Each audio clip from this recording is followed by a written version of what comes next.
Et des corps enterrés dans une fosse commune, c'est le cas des corps qui n'ont pas été réclamés au bout de 14 jours parce que le défunt n'avait pas de famille, par exemple, ou pas d'argent. Alors il est enterré sur cette petite île au nord de Manhattan, au large du Bronx. Elle fait seulement 1,6 km de long pour 500 mètres de large. Et on l'appelle l'île des morts parce que ça fait 1 siècle et demi que Hart Island sert de fosse commune. Et donc 2 nouvelles tranchées viennent d'y être creusées. Et on voit sur des images de drone l'entassement des cercueils. Ce sont des boîtes sommaires en pin, mais identifiées quand même. Et rien qu'hier, il y en a eu une quarantaine d'ensevelis avec des planches posées par-dessus, puis la terre repoussée par une pelleteuse.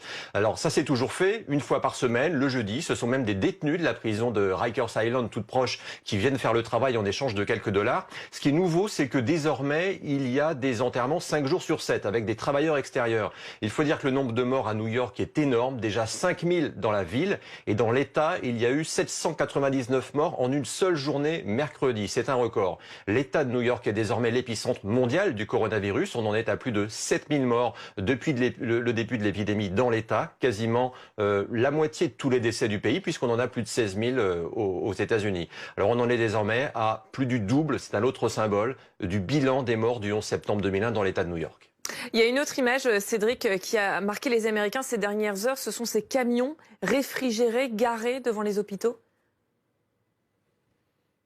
Oui, parce que beaucoup des victimes du coronavirus meurent à l'hôpital. Donc le problème commence là. Il faut stocker les corps en grand nombre. Il n'y a pas assez de place dans les morgues des hôpitaux. Alors ils ont presque tous installé à côté de l'entrée de service des remorques de camions réfrigérés qui permettent d'entreposer les corps avant que les obsèques n'aient lieu dans un cimetière ou sur cette fameuse île. Mais à Manhattan, par exemple, il n'y a pas beaucoup de place dans la ville et la remorque est garée dans la rue et tout le monde passe à côté. Alors les hôpitaux ont construit à la hâte des couloirs avec du bois et des bâches en plastique pour que les patients ne voient pas passer les brancards avec les corps dans des housses. Mais c'était pas le cas encore il y a un peu plus d'une semaine. Donc il y a eu quelques vidéos qui ont circulé sur les réseaux sociaux, des habitants qui passaient par là, qui ont filmé avec leur téléphone portable, et ils n'en croyaient pas leurs yeux. En fait, les municipalités n'ont pas d'autre solution, mais pour les Américains, c'est un choc d'être la première puissance mondiale et de voir qu'ils entreposent des corps dans des remorques ou dans des fosses communes.